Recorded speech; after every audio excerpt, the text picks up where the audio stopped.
Hi guys, so sa video na to magpapalit tayo ng keyboard sa sa isang laptop. So ito.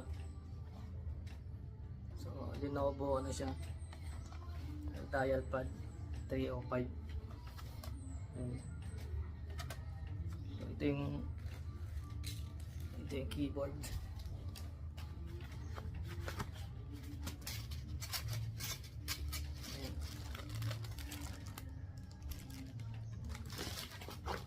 Tapos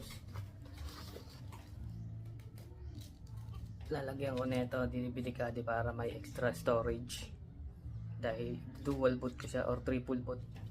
So ito rin, so NGFF siya, tapos ito adapter lang. So ilalagay ko na sa comment section kung gusto nyo makabili nito. Tsaka to ibidikadi kasi itong laptop na to may DVD pa. Ayun, may DVD pa yung laptop. So try natin open. Ito Hackintosh to. Yung naka-install sa kanya is macOS Monterey. Ako nag-install niya. Pag in-open mo,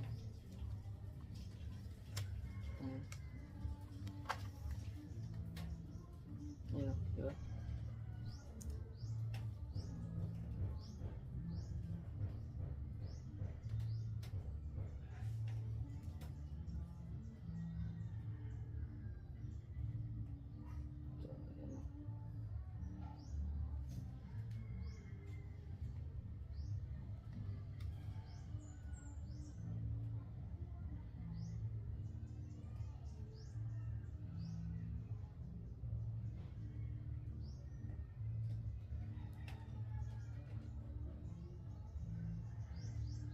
Ayan. So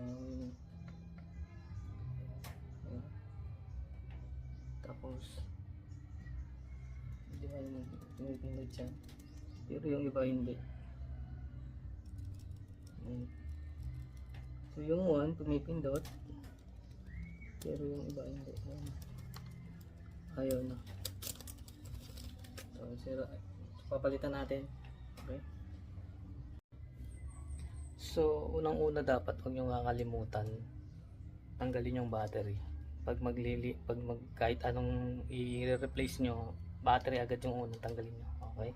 Huwag nyo kakalimutan.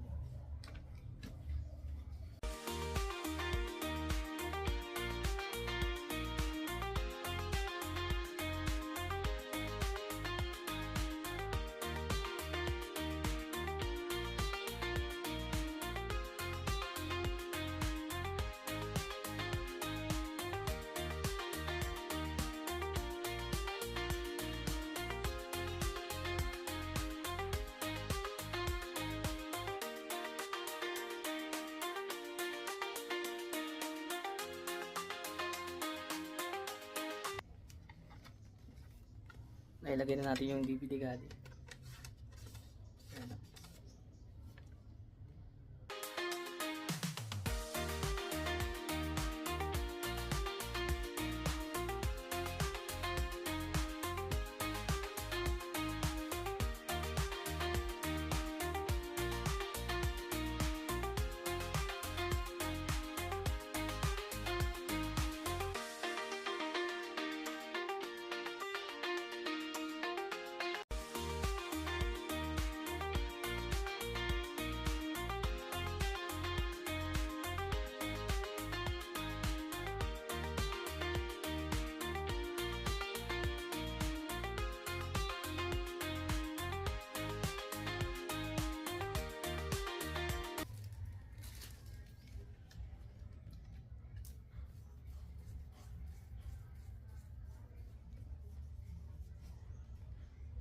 So ito, meron siya.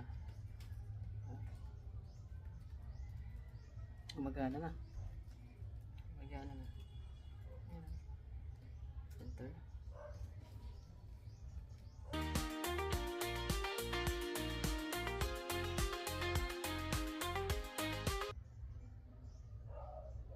So ito na yung yung nilagay natin DVD cadi. Ito na yan. Ito yung dalawa. Naka-partition kasi pinartition ko na para sa mga OS.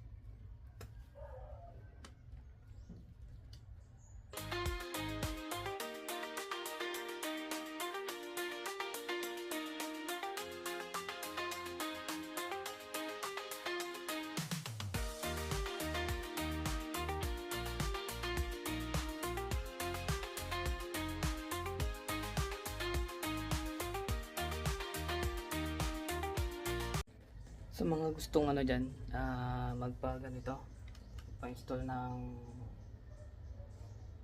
Mac OS sa kanilang laptop, kahit anong laptop basta supported, PM lang kayo guys. Okay.